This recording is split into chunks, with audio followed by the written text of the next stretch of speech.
channel Empathetic Nurse. So today I am here on the topic Career Opportunities in Abroad for Nursing Aspirants.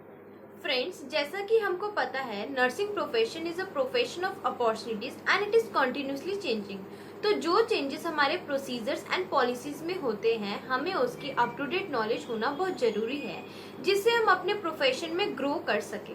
सो अगर आप as a registered nurse काम करना चाहते हो इन abroad तो बहुत सारे ऑप्शंस हैं, बट जो 3 मोस्ट फेमस ऑप्शंस हैं वो है कनाडा, ऑस्ट्रेलिया एंड यूएसए। तो मैं आपको इस वीडियो में एनक्लेक्स एग्जाम के बारे में इन इजी स्टेप्स में बताऊंगी एंड डिटेल में बताऊंगी कि आप इन तीनों कंट्रीज में कैसे अप्लाई कर सकते हो, कैसे आप आरएन बन सकते हो। एंड लास्टली मैं आपको कुछ इंपॉर्टेंट गाइडलाइंस बताऊंगी जो आपको फ्यूचर में हेल्प करेगा। So don't miss this video and let's get start.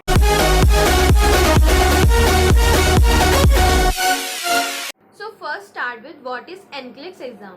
So it is a nationwide examination for the licensing of the nurses in the United States and Canada. Basically NCLEX exam देने के बाद nurses को licence मिलता है जिससे individual को permission मिलती है to practice nurses granted by the states.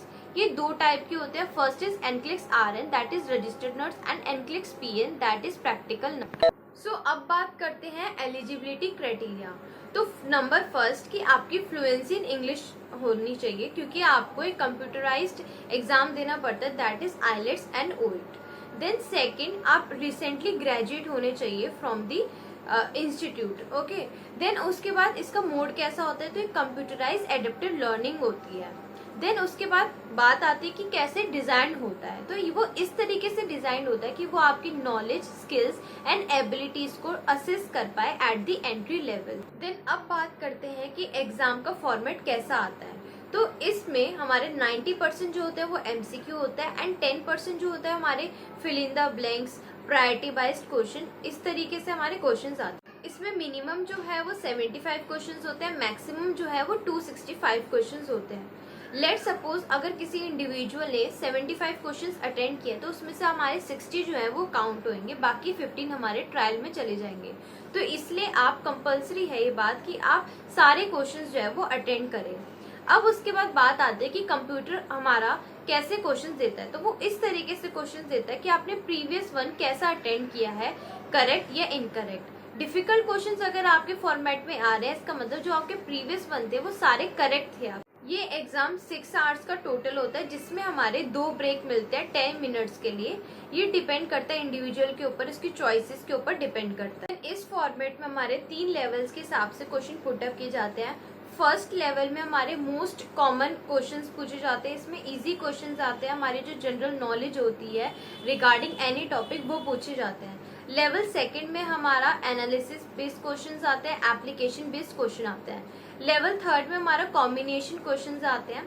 Then उसके बाद लेवल सेकंड एंड थर्ड को मिला के इसमें 95% क्वेश्चंस पुटअप किए जाते हैं। Now talk about topics to be covered in this exam. So first is physiological integrity. In this, adult surgical and medical care, pediatric infectious disease. Second, safe and effective care environment. Safety issues in patient care, topics related to administration of medicine to the patient, isolation precaution, safety measures to prevent infections and injuries in the future, safety for pediatric patient. Third, health promotion and maintenance. Birth control measures, pregnancy, labor and delivery. Second, delivery of newborn infant, their growth and development, certain pregnancy related procedure. Fourth is psychological integrity. In this, patient with psychiatric difficulties, coping mechanism for diverse circumstances, disorder like eating disorder, depression, schizophrenia, personality disorder and anxiety disorder, substance abuse and crisis intervention. Friends, अब आपको knowledge हो गई कि इस NCLEX exam में क्या क्या होता है और क्या क्या आता है। अब बात करते हैं कि हम इन तीनों स्टेट्स में कैसे अप्लाई करें। So let's see. फर्स्ट हम बात करते हैं कनाडा की। तो कनाडा में अप्लाई करने के लिए आपको NNAS एक रेगुलेटरी बॉडी है, उसको अप्लाई करना पड़ता है। What is NNAS? NNAS is national nursing assistant service.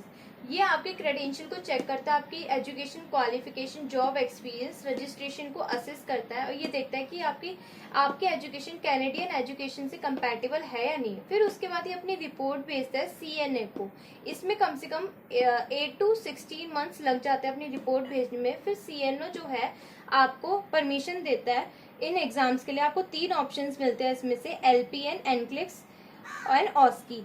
LPN में हमारा प्रैक्टिकल नर्स का होता है, इसका लाइसेंस प्रैक्टिकल नर्स का होता है। ज़्यादातर जो है 99% में आपका OSCE डाल दी जाती है, जिसमें आपको क्लियर करना पड़ता है। अगर आपने क्लियर कर दिया तो आपको परमिशन मिल जाती है फॉर NCLEX एग्जाम।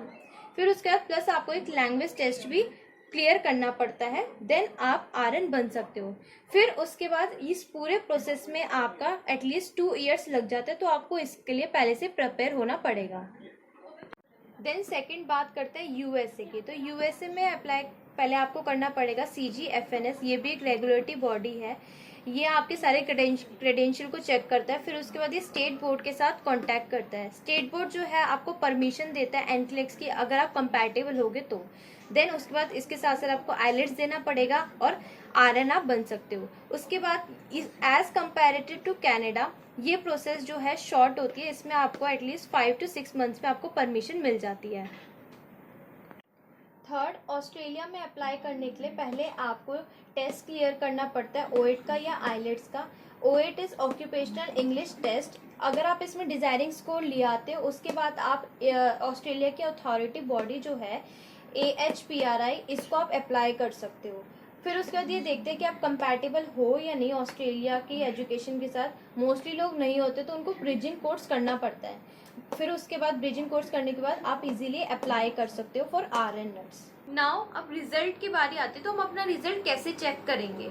तो जिस दिन आपका डे ऑफ द एग्जाम है उसके 6 वीक्स बाद आपका रिजल्ट अपीयर हो जाएगा।